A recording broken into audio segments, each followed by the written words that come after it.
fighter, and that will be Marshman in this case. Yes, both have brought huge fan followings here, and both carry the knockout power. And it's Noon that comes, Marshman, Stephen. A real smart game plan by Noon, leading with the overhand right, getting into the body lock. But Marshman resisted. It makes common sense when you look and your opponent has 8 wins by KO. You take him down. And there he is in side control up against the fence. Carl Noon is going to want to use that left. Where he really doesn't want to be, given that power and the way he fights. With the way Noon is doing this, what's he got to do in response? Well, Noon really has to get busy here. With Marshman is going to try and get guard here, or try and get his back up to the fence and crawl back up. The forearm that you predicted, looking at the stats on both men. Yeah, it makes sense, because you don't want to go up against a 2-time boxing champion in the Army, especially a veteran of the Afghan war, and try and trade with him standing up. Starting to drop down from the guard, and Noon is getting busy. And that's a big man to be dropping bombs on you, but there again, it was an initial attempt there by Marshman for the arm. Yeah, Marshman was looking at that arm, trying to hyperextend, but Noon countered. And these are heavy shots coming down, Stephen. Trying times for Jack Marshman, the undefeated fighter. The former soldier Noon at the moment, we've got to say, doing everything right. Noon technically is undefeated in his last 7. Looks to extend that streak to 8 here. Yes, it's uncomfortable moments there for Jack Marshman. And these are real bombs landing, Stephen. Yeah, that right hand is starting to find its mark every time that Noon throws it. Oh, and we felt that one right above us here.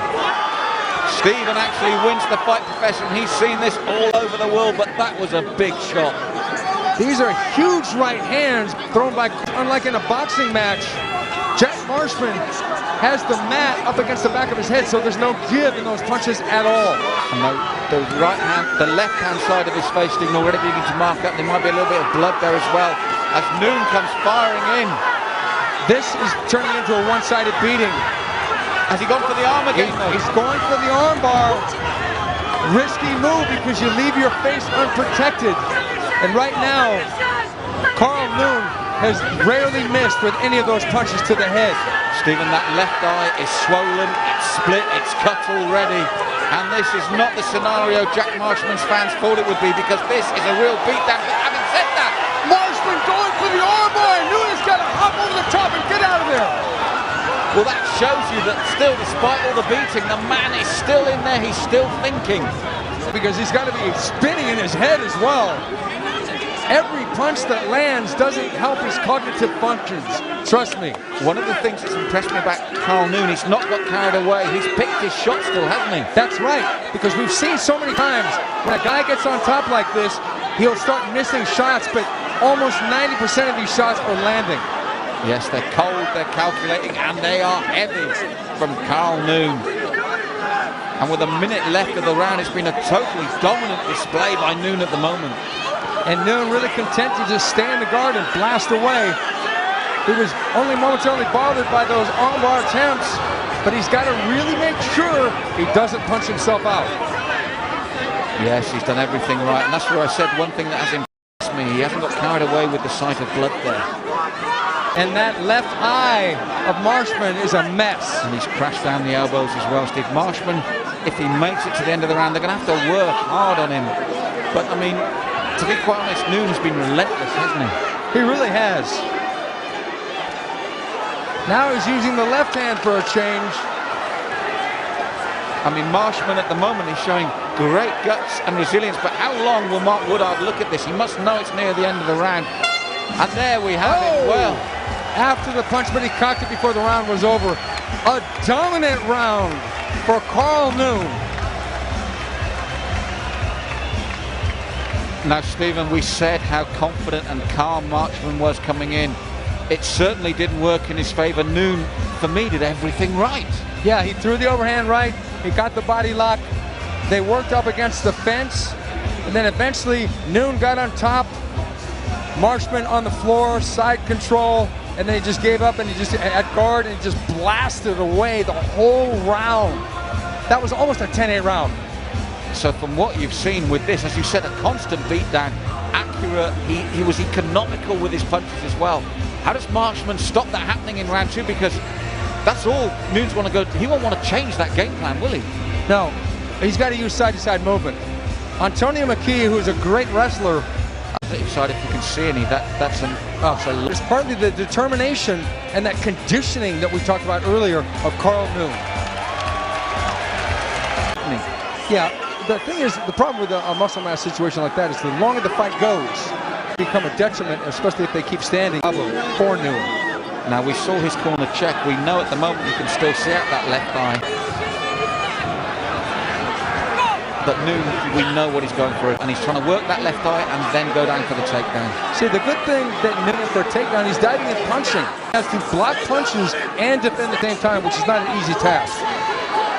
That knee is going to be a huge, because if Noon ducks his head down low like that, he could get knocked. Already, we've been upright far more in this round than we had in the previous. And a good defense again, a good sprawl from Marshman. And then the heavy hand. And if you look him, it was a beautiful sprawl by Marshman. Now, and suddenly he's got the respect. Oh, but a nice duck and takedown attempt by Noon. Just in the nick of time for him, as it looked like it was turning away from him. That's the problem. Sometimes when you load up on that one shot, you leave yourself out there for that extra second, got body locked and taken right down. Because until that point, you saw light for Marshman. You saw a way back into this fight. Yeah, Marshman has got a pretty decent bottom game. But the problem is when you're into effective jiu-jitsu. That's just MMA. He had a short elbow there as well. He's got to time up. Make Mark Woodard stand them back up again. Yeah, he's got to try and ring up. That way he can get more velocity into those strikes. Because if he can drop his whole body behind those punches, it's going to be a lot more danger for Marshman to eat those punches. And a subtle little thump to the body there as well from Noon. Again and again there, Steve, he's working well up and down, isn't he? And this is what I've liked about him, knowing his size and his muscle definition, the economy of what he's doing. Yeah, I think it's a situation now where, okay, that's a good restart. I mean, there was a lull in the action. Noon actually went to the body one time when he was on top, hovering above Marshman. But now his face is starting to swell up as well. But he is getting, mentioned earlier about the size, eventually maybe playing against Carl. I love fights like this matchup because these guys are delivering, because there is a potential for a fight like this to have the wrestler just get on top and blanket. Now look at this! Marshman comes alive! And it's those right hands, Stephen, as you said, it's the first signs of tiredness from the technique in Noon. Marshman on top, in the mount, in control.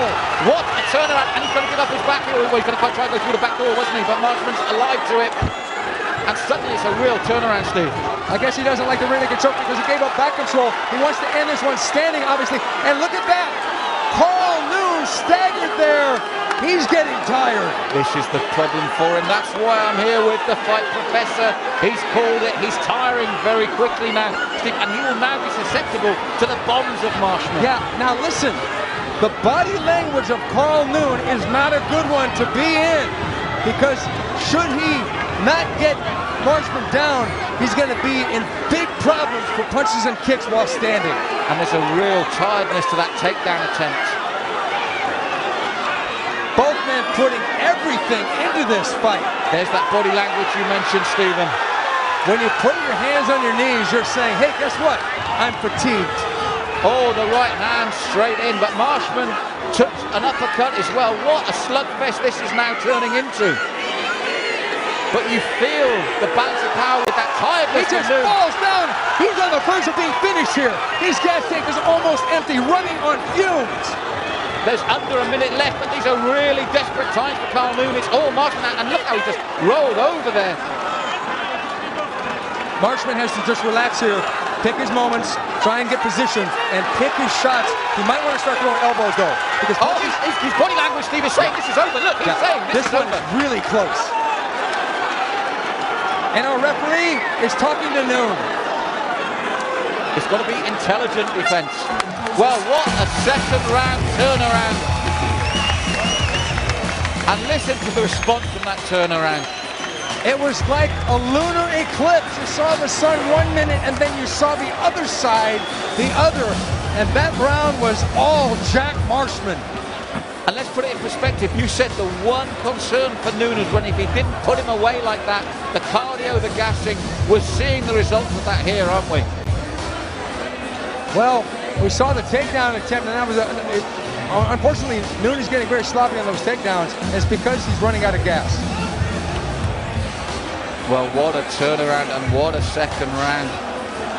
How can you motivate Noon for this third round, Stephen? They had a job to get him back. Well, I don't know, but I'll tell you what. After that first round, the corner of Jack Marshman got him motivated because he came out and started slinging. And he won that second round as big as Noon won the first. So this fight's up for grabs, and Noon looks in bad shape here. He had to be almost lifted up by his corner man and put on his stool. And Marshman is still there. They've done a great job on his eye. It's swollen, but he's still seeing out of it. And you can feel new confidence in him. And look at Carl Noon. I think Marshman should not even try and load up. He should just start. There he goes. There he is. There's the knee. Stephen, if it stays like this isn't going to go much longer in this round. It's sheer willpower keeping Noon up at the moment. He is gassed 100%. Yeah, this is a situation where a really good boxer is going to know, don't load up until you know you've got the shot. Throw punches and land, because eventually Noon is going to go down on his own volition. Look, he's ready to go down right now. A soccer kick would have ended it right there. Yes, it's totally turned around now, but like you said, Marshman picking shots. He looks to his corner. I think he's been used by the way Carl Noon goes down. Like, as you said, there's initiative to take here. Marshman should go to the body. He should throw a straight right or a left hook to the body or an uppercut or something. When he leans forward like that, soccer kick into the face or hit him in the body. Landing is not going to do it. He should go to the body. This fight is almost over. If it stays like this, I think this is the final moments for Carl Noon. I don't think he can get back up. I don't think Mark Woodard will let him continue much like this anymore. Uppercuts under the armpit is what he should be throwing here to catch the chin. Oh, no, he's not going to go for the choke. Noon almost doesn't roll over. There's still plenty of time left in this round. And it's been a complete turn. There's been two opportunities there that he could have been finished by now. Yeah, I think that Marshman might want to think about just standing back up, because they're trying to do a ground and pound victory here. He's going to basically be in close, and it's going to be hard to land a devastating punch. Now he's got mount. He hasn't thrown a lot of elbows, but he should throw. There we go. Can you hear me, Mr. Marshman? The fight professor calls it again, and they start to land now. And Mark Woodard will be looking very closely at this. There it is! The first ever British BAMMA middleweight champion, Jack Marshman, has done it here in the third round. But he had to come through a war of attrition to do it. I thought maybe if that eye was closing, they may have had to stop the fight, but it didn't work out that way. Turned things around in the second and lowered the boom here in the third. And Noon tried his best, but his body betrayed him. Yeah, you can't fault his courage here, Stephen. But as you said, there was nothing there to back it up. Sheer guts and determination, but there was no way he could take much more of this. Yeah, I think it's going to be a situation where Noon is going to go back and watch this, get on the treadmill, nothing to be ashamed of. He fought his heart out. But that man there, Jack, the Hammer, Marshman, takes care of business. As you said, you had a feeling Noon early or Marshman late because of that size, that age difference, that muscularity. And it proved to be exactly that. All Noon to start, but Marshman just would not give in. 9 of the third round, declaring the winner by TKO and new Lonsdale British champion, Jack